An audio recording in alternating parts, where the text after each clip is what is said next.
안녕하세요. 여성을 위한 여성 변호사 안기욱입니다.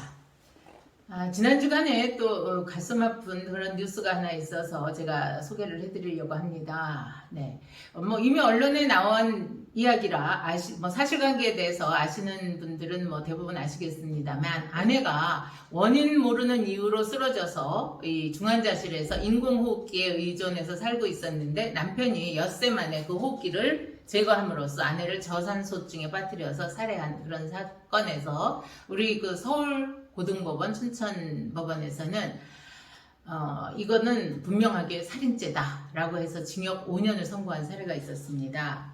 그 사례에 대해서는 이미 그 사실관계는 뉴스에 나와 있는 내용이라 아시겠습니다만, 이 아내가 2019년 5월 29일 날 갑자기 알 수 없는 이유로 쓰러져서 병원에 후송이 됐는데, 그 길로 바로 호흡이 불가능한 상태라 중환자실에 들어가서 인공호흡기에 의지해서 살고 있었어요. 그런데 이 남편이 아내가 쓰러진 지 엿새 만에 그 기도에 삭관되어 있던 인공호흡 장치를 손으로 뽑아서 이 아내를 저산소증으로 숨지게 한 그런 혐의로 기소가 된 건데요.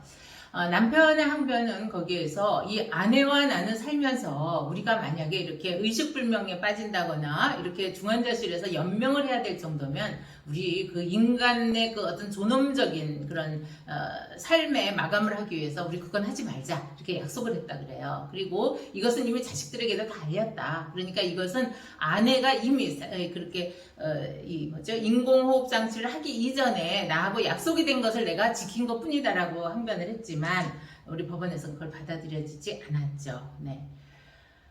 재판부에서는요, 이렇게 별다른 재산 없이 이렇게 이 아내가 요양보호사로 근무하면서 생계를 유지하고 있었던 이런 입장에서 연명의료를 받을 경우에 하루 평균 이게 반이 돈이 들어갈 거 아니에요. 한 2~30만 원 이상 들어간다 그러면 1년이면은 이제 한 달이면 거의 돈 1,000만 원 들어가는 거 아니에요. 거기다 부대 비용 감당하기 힘들죠. 그래서 이러한 경제적 부담을 느꼈을 수도 있고, 또 그런 것들이 이 범행 동기에 어느 정도 참작할 만한 사정은 있지만, 그렇다 하더라도 인간의 생명이라고 하는 것은 법이 수호하는 최고의 법이고 가장 존엄한 가치로 이것을 침해하는 행동에 대해서는 이유 여하를 막론하고 용인할 수 없다, 이렇게 판단을 했습니다.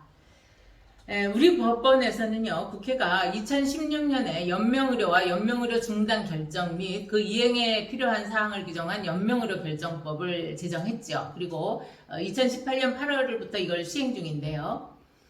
이 아내가 회복하기 어려운 질병으로 이렇게 오랫동안 투병 생활을 하면서 고통을 받아온 것도 아니고, 당시 이 아내가 어떤 이유인지 모르지만 갑자기 회복이 어려운 혼수 상태에 이르렀는지조차도 아직 밝혀지지 6일뿐이 안 지났으니까 밝혀지지 않은 상태임에도 불구하고 이 연명의료 결정법 절차에 따르지 않고 이렇게 엿새 만에 아내의 그것을 사건을 뽑은 것은 정당화되기 어렵다, 이렇게 판단을 했습니다.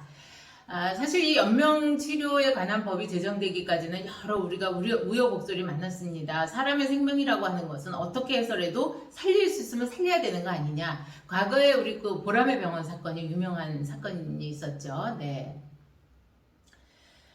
그래서 우리 그 연명의료 중단 등 결정에 관한 그 법을 보면은요, 18조에 환자의 의사를 확인할 수 없는 경우에 연명의료 중단 등의 결정, 이런 항목이 있습니다. 그 항목에 보면은요, 환자가 자기가 스스로 난 연명 안 하겠다 이렇게 표시한 게 아니고, 그랬을 경우에는 그 미성년자인 경우에는 미성년자 환자의 법정 대리인, 보통 친권자, 부모가 되겠죠. 연명의료 중단 결정의 의사 표시를 하고 담당 의사와 해당 분야 전문의 한 명이 그것을 확인한 경우가 이제 허용되는 거고요. 두 번째는 환자 가족 중에 강목에 해당하는 사람, 그러니까 19세 이상 성인인 사람에 한정하고 행방불명자 등 대통령령이 정하는 사유에 해당하는 사람은 이제 제외가 된다. 그래서 그 환자 가족 중 강목에 해당하는 사람 전원 합의로 연명의료 중단 결정의 의사표시를 하고, 그게 단순히 자기들끼리만 협의해서 되는 게 아니고 담당 의사와 해당 분야 전문의 한 명이 이것을 확인해줘야 된다. 그래야 이제 연명의료 중단을 할 수 있는 건데요. 여기에 가목에는 그 배우자, 나목에는 1촌 이내의 직계 존속 비속, 일촌이면 뭐래? 위아래로 바로 뭐 자식 이렇게 되는 거. 손자도 안 됩니다. 자식이 있을 때는. 손자는 이촌이죠. 그 다음에 부모가 일촌이죠. 그 다음에 부모를 넘어선 할머니, 할아버지는 또 이촌이 되죠. 일촌 더하기 일촌이 되니까. 그리고 배우자나 직계 존비속이 아닌 경우에는 그러한 해당한 사람이 없을 때는 이촌 이내의 직계 존속 및 비속. 그러니까 아까 말씀드린 뭐 손자 혹은 할아버지, 할머니가 될 수 있겠죠. 근데 그것도 없다라고 했을 경우에는 형제자매가 이것을 동의해야 하고요.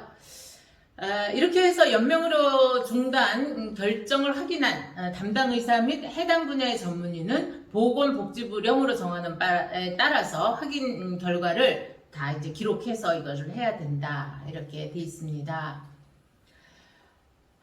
사실 그 연명의료 중단을 하는 환자의 경우가 허용되는 경우에는 대개 환자들이 오랜 기간 그 투병으로 인해서 너무 괴로워하고 있고, 그로 인해서 이거는 정말 뭐라고 표현해야 되냐. 사람이 살아있다고 할 수도 없을 정도의 그 살아있는 것이 더 오히려 뭐 인간의 그 존엄성을 해하는 게 아니냐. 이런 이야기가 나올 수 있을 정도의 심각한 경우에 또 이 가족들이 아까 여기에 정해져 있는 그 동의를 할 수 있는 사람이 동의를 하고 그 다음에 그걸 또 담당 의사도 확인을 하고 또 한 명의 전문의가 이것은 연명의료 중단을 해도 가하다라고 하는 판단이 들었을 때만 하도록 이렇게 엄격하게 법률이 정해놨습니다.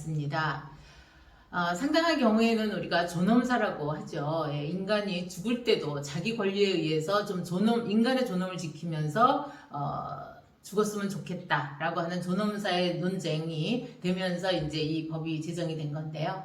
인간의 생명은 우리 법원에서 말씀한 거 마찬가지로 정말 무엇보다도 바꿀 수 없는 존귀하고 존엄한 그런 가치를 갖고 있습니다. 아무리 어렵더라도요, 이런 법적 절차 밟아서 그런 결정을 내려야 될 것 같습니다. 이 얘기안에서 또 여러 가지 의견이 많으실 것 같은데요. 의견 함께 댓글로 남겨주시고요. 구독, 좋아요 함께 해주십시오. 감사합니다.